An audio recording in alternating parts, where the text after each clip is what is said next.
वस्त्र रेशों का वर्गीकरण। जब हम वस्त्र रेशों का वर्गीकरण पढ़ रहे थे तो उसमें हमने वर्गीकरण किया था प्राकृतिक और कृत्रिम रेशे। गत वीडियो में मैं प्राकृतिक रेशों की बात कर चुकी हूँ। प्राकृतिक रेशे 3 प्रकार के होते हैं, वनस्पतिक, प्राणिज और खनिज। वनस्पतिक वे रेशे होते हैं जो वनस्पति से प्राप्त होते हैं, उनको सेल्यूलोज फाइबर भी कहते हैं, जैसे कपास, लिनन, हैम, कैपोक, नारियल के रेशे इत्यादि। प्राणिज रेशे ये प्रोटीन फाइबर भी कहलाते हैं, ये जानवरों से प्राप्त होते हैं, इनमें प्रमुखतया ऊन और रेशम आते हैं।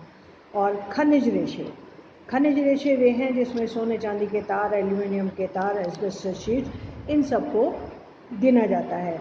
ये समस्त प्राकृतिक रेशे हैं जो कि हमें प्रकृति से स्वभाव से मिलते हैं। हम उनको पेड़ पौधों से, जीव जंतुओं से या अपनी खनिज संपदा से प्राप्त करते हैं। अब दूसरा प्रमुख वर्गीकरण है कृत्रिम रेशे, आर्टिफिशियल फाइबर। आर्टिफिशियल से मतलब है उनको बनाया जाता है, वो प्रकृति से हमें नहीं मिलते हैं, हम उनको अलग प्रकार से तैयार करते हैं। जब हम कृत्रिम रेशे की बात करते हैं तो यह 2 प्रकार के होते हैं। पहला है मानवकृत रेशा जो मैन मेड फाइबर कहलाता है, और दूसरा संश्लेषित या रासायनिक रेशा जो कि किसी भी प्रकार से सिंथेटिक तरीके से तैयार किया जाता है, रासायनिक सम्मिश्रण या रासायनिक घोल के द्वारा। मानवकृत रेशे की जब हम बात करते हैं तो वह कुछ प्राकृतिक पदार्थों का प्रयोग करते हुए मानव के द्वारा निर्मित किए जाते हैं। मानवकृत रेशे में प्रमुख रूप से हम रेयॉन को जानते हैं जो कि अक्सर हमारे देखने को हमें मिलते हैं। मानवकृत रेशों में सबसे पहली चीज़ होती है कि किसी भी प्रकार के सेलुलोज मटेरियल को, जो कि वनस्पतिक वेस्ट से निकाला जा सकता है, पेड़ों के तने से या कपास के पौधे से या किसी भी प्रकार के सेलुलोज फाइबर से जो निकलता है, उस लुगदी का प्रयोग करते हुए उस पर रासायनिक प्रक्रिया की जाती है, गलाया जाता है, सड़ाया जाता है और उसके बाद उन्हें स्पिन रेट्स में से निकाल के उनका निर्माण किया जाता है। जब हम रेयॉन की बात करते हैं तो रेयॉन हमें 3 प्रकार से मिलता है। एक होता है नाइट्रोसेल्यूलोज रेयॉन, दूसरा होता है विस्कोस रेयॉन और तीसरा होता है क्यूप्रामोनियम रेयॉन। जब हम नाइट्रोसेल्यूलोज की बात करते हैं तो यह 1984 में फ्रांस के काउंट हिलेरी और डी चार्डोनेट के द्वारा तैयार किया गया था, और यह विधि बहुत खर्चीली है, इसलिए आमतौर पे इसका प्रयोग नहीं किया जाता। इसमें कपास के छोटे छोटे रेशे जो कि वस्त्र निर्माण में काम नहीं आ पाते, उन्हें नाइट्रिक अम्ल HNO3 और सल्फ्यूरिक अम्ल H2SO4 से प्रतिक्रिया कराई जाती है, जिसके बाद इसे ईथर और अल्कोहल में घोल दिया जाता है। इससे बहुत गाढ़ा एक घोल तैयार होता है जिसको कोलेडियन कहते हैं।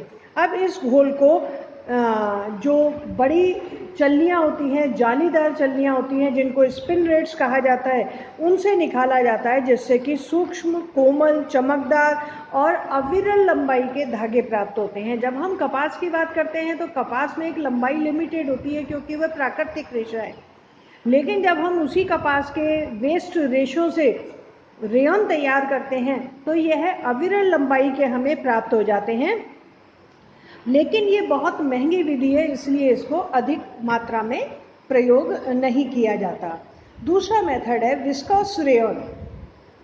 यह रेयॉन के वस्त्र अच्छे लगते हैं, सुंदर होते हैं, कोमल होते हैं, आकर्षक होते हैं, सस्ते होते हैं। यह विधि सस्ती होने के कारण इसका प्रयोग ज़्यादा किया जाता है। इसका आविष्कार 1892 यानी पहले 1884 में हुआ, अब 1892 यानी 6 वर्ष बाद इंग्लैंड के वैज्ञानिक नेवन क्रॉस और मीडल ने किया था। उन्होंने इस विधि में क्या किया कि जो कॉटन के वेस्ट मटेरियल बचता है या बांस होता है या किसी भी लकड़ी का गूदा होता है, उसको कास्टिक सोडा NaOH के द्वारा प्रतिक्रिया कराई जाती है, जिससे वह क्षारीय सेलुलोज में परिवर्तित हो जाता है।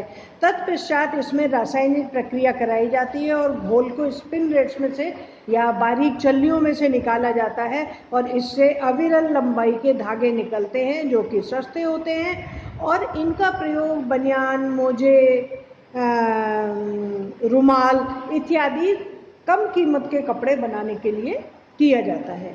तीसरा होता है क्यूप्रामोनियम विधि।